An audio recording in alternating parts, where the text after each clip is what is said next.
Welcome back, KTM Freeride E-XC fans. Today I am going to bring you the KTM Freeride E-XC rear brake pedal kit. I know that a lot of you have been waiting quite a while for this video, and I also have been myself. As you know, I had some issues. I had some, with my health that is, crash. And I also had some issues with back orders, and when I got some parts, I needed to get some different stuff. So anyway, I'm going to try and take a lot of that guesswork out for you guys. And in this video, I'm going to show you why it's not as elaborate as I thought it was once going to be. I would like to show you guys a bunch of different ways to do this, but it didn't really work out that way. I'm going to put some stuff down in the description below, and basically it's going to be the part numbers and all sorts of things like that, so that you guys have the resources so that you can do this to your bike if you're interested. Right now I'm thinking it's pretty cool. All right, so here we go. First I want to go on record and say that I really like the left-hand rear brake that it comes with it. But problem is I switch bikes a lot. I guess I have 3 right now that all have rear brake pedals down at the bottom. And when I switch back and forth, I tend to have some struggles with that because I rode for so many years without a left-hand rear brake and a brake pedal down below. When I get into troublesome situations and I revert back to kind of my primitive brainstem riding, I always stab for a rear brake down below. I really like the left-hand rear brake, especially on jumps and stuff, but when I really get into trouble, I stab at a rear brake that's supposed to be down here, and my foot just goes into outer space. And it's left me in a couple of situations where I thought I was gonna crash pretty bad. So I wanted to install a rear brake kit on this, and I pretty much ordered the parts for it right after I got the bike. So here's the thing, I was hoping that I was gonna be able to install this and install the handbrake lever. And you kinda can do that, but it didn't really work out the way I wanted it to. So I'll come up here to the top. You can see that there is no brake lever on it anymore. I got my little dual sport mirror, and I know it might seem kind of goofy that this is on there because I don't have the lights or anything else on it, but this helps me when I'm filming for you guys because I pop it up and I see if my camera's on, and then I turn it back down because most of my good footage, actually the camera isn't on, and it kind of pisses me off. But there's no brake lever up here anymore, which one of the weirdest things for me is that it kind of, it's just like a little stick sticking off the end of the handlebar now, and that's really strange because every bike I've ever had has something on that side. So I was hoping to be able to run the handbrake and the foot brake, and you actually can do that. The problem is it doesn't really work perfectly. I was hoping to be able to run the front brake lever down into the master cylinder here, and then from this master cylinder it would go back. So when I applied the rear brake, it would use this master cylinder to lock up this brake. And when I applied the front brake, it would still push fluid all the way through the line and lock up this brake. But it didn't really seem to work that way. This master cylinder wouldn't allow that to happen. When I would step on the brake pedal here, it tries to find the path of least resistance, and it goes up and it squirts fluid out of the top of the master cylinder up there. It wouldn't apply the pressure through the brake line. Now, I did think of something that I may retest, but hooking the brake lines up and rerouting this stuff is a tremendous pain in the ass. Rebleeding the system every time is a tremendous pain in the ass. And I literally, to make you guys this video, probably have like 15 hours of labor, where if I had not tried to make you this video, I could have had it done in like 20 minutes, right? So it's a tremendous pain in the butt. And I just decided to hook it up as a normal rear brake and take the front off for now, just so I could at least show you guys the setup and how to do it if you don't really care about having the top brake. The other way that I tried to do it is I tried to run the original brake line that comes through here and run it back and double banjo it here. That's one of the kickers. You have to have a double banjo bolt.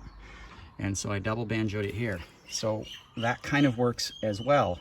But what happens is, I don't really know how to explain it, but it kind of hobby horses the brake line. So when you step on it, it pushes the brake lever out at the top. So you have to keep pressure on this brake line while you're pushing this brake line, or it pushes the fluid back and forth. So you step on this and it lifts this lever out, and you pull this in and this lever gets kind of mushy.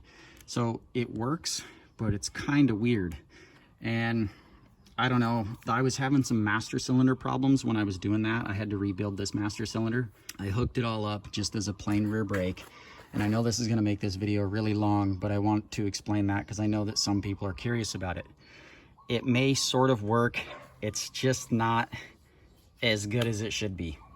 You can't use the front brake normally, and you can't use the rear brake normally if they're all connected in one system that I found so far. I'm gonna retest this later, I think, because I think I found a way to do it, but it's not really working right. I have it set up, and what I have here is I have a gas bike Freeride pedal. So I use the part numbers, I believe, I'm gonna double check this before I post them down below, all the parts from the 250 two-stroke.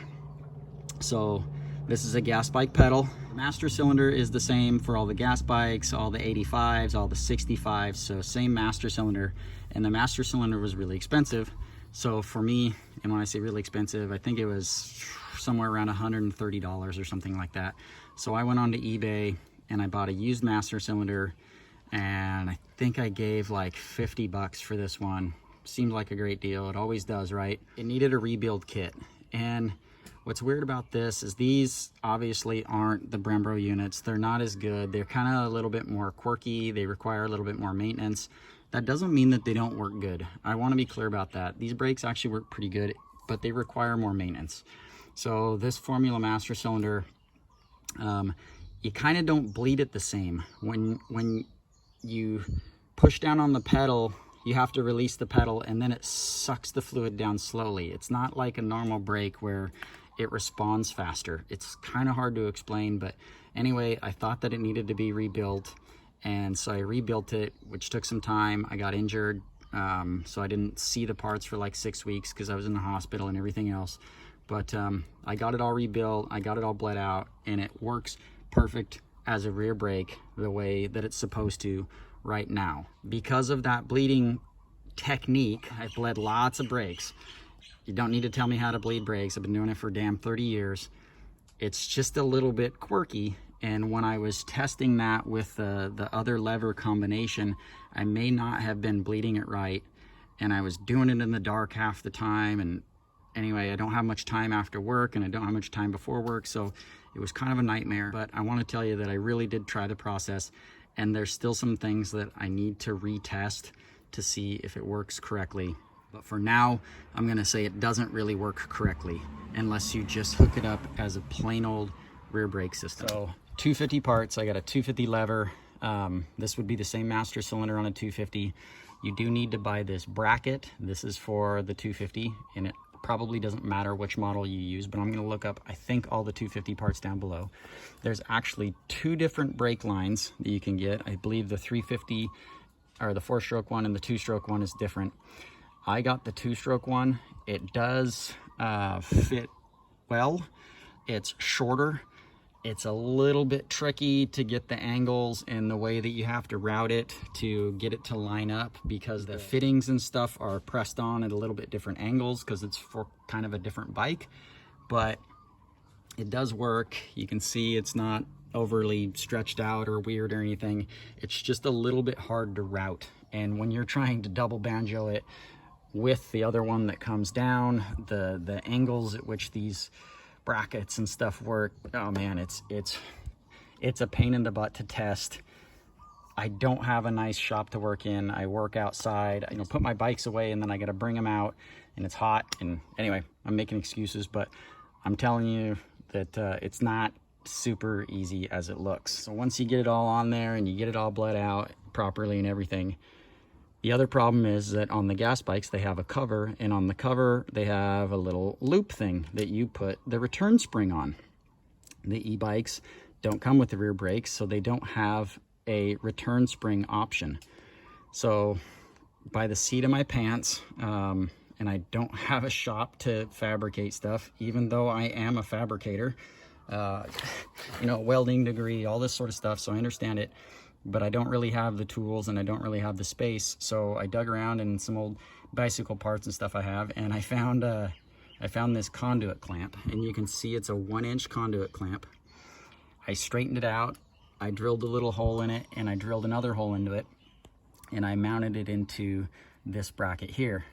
So you can pin it down pretty good. It's pretty stable. I bent it so that it curves nicely with the engine. It's just got a little tiny bit of clearance there, so it's not scratching anything.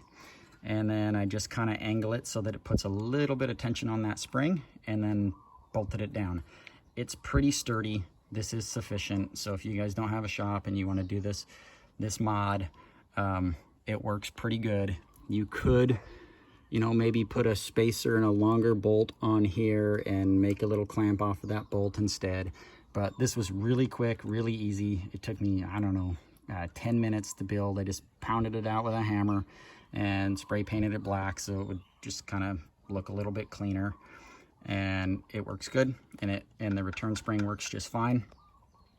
In a later video, and I wanted to do it before I did this video, but I'm gonna create a bracket, I think, off of these two, like a little triangular kind of bracket like this, and do a new one. So it's just a little bit sturdier and more sanitary, something that, you know, if my boot slams against it, it's just a little bit more durable, and it's not like kind of just pinned down by a piece of plastic or whatever. Right now it's a temporary solution.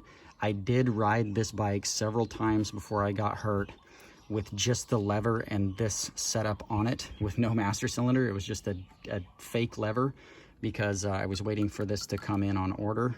And long story short, I have ridden with it and it didn't get damaged, and the pedal actually works fine other than there was no brake hooked up to it. So you end up needing to buy all of this stuff, the brake line, the master cylinder, the brake pedal, all individually. There is no Freeride E-XC brake pedal kit. That is a myth. It's a myth that was spread by the magazines when they were testing these things, that there's some phantom kit that you can buy. If somebody can find me one, please let me know. I looked all over the place for a kit. I was a parts manager at a motorcycle shop. I know how to do this, a KTM shop specifically, and I didn't find it, so I ended up ordering all these parts individually.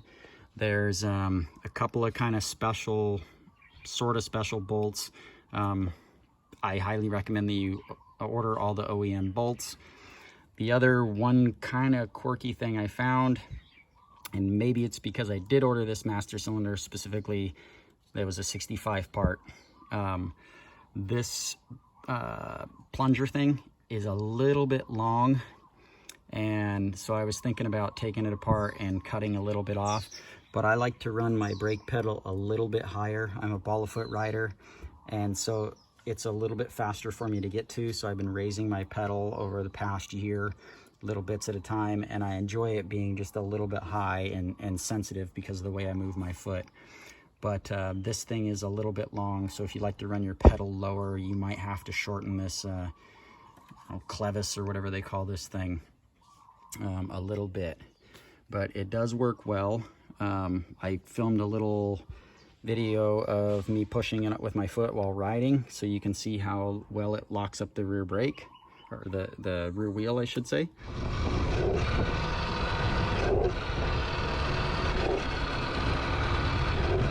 It works pretty well. I haven't ridden it in the dirt at full speed, but the handbrake worked just fine. So I'm assuming that with more pedal pressure, more foot pressure here, it should work wonderful. I think it works great so far. I'll splice in a couple little tips to keep these brakes working good. As you can see, my brakes are very, very shiny and clean. That is not new brake pads. That's just me doing maintenance. You can also see I put the titanium bolts and stuff. I have titanium bolts all over in this bike, but they don't rust. That's why I put them on. But you can see all my brakes are really clean. I would say if you're riding in muddy conditions, you should do good maintenance on these brakes. You need to pull the brake pads out and clean them and stuff, which I will splice in real quick.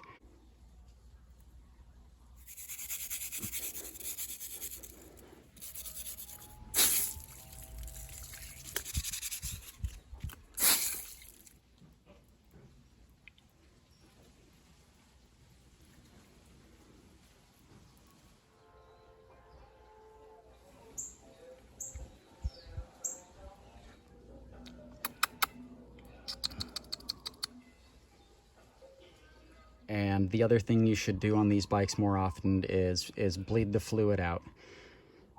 Because the brakes aren't very powerful, you're on them a lot, you'll heat them up, the fluid will get moisture, it gets kind of black and nasty. So just change it out. They've all got these sight windows. You want to keep it nice and clean, and just do some normal brake maintenance on these things, like every 10 hours, or in muddy conditions maybe more, and the brakes will work fine.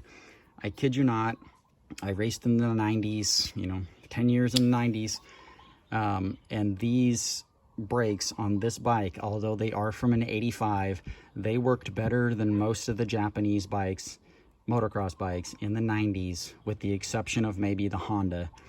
Honda had better brakes in the 90s than everyone else, and part of the reason is because Honda used this style routing that KTM uses. I believe they had a patent on that, so the other Japanese manufacturers could not use that brake routing system.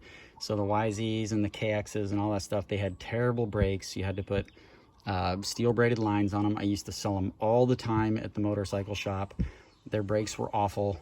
And then I think the patents run like 25 years or something. When the patents ran out, everybody started to go to this Honda style routing, which KTM never had to do because they're in a different country or something. So the brakes work pretty good on this thing. They probably are definitely higher maintenance than those Japanese bikes at the time, but just keep the system clean, clean the brake pads correctly every once in a while, make sure your rotors are clean, wipe them down with brake cleaner or some good alcohol or something.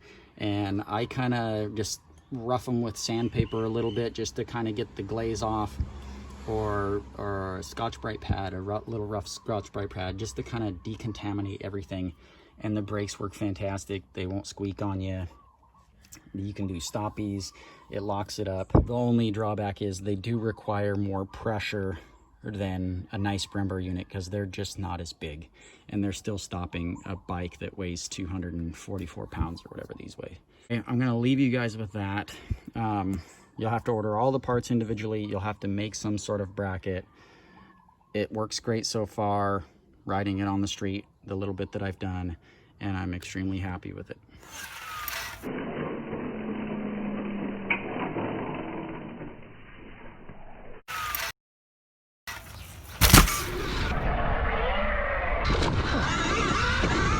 If you like videos like this, consider subscribing, or don't. I don't care.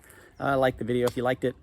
I'm going to do more of this stuff. I found out from my orthopedist today that I can't ride for another 6 weeks.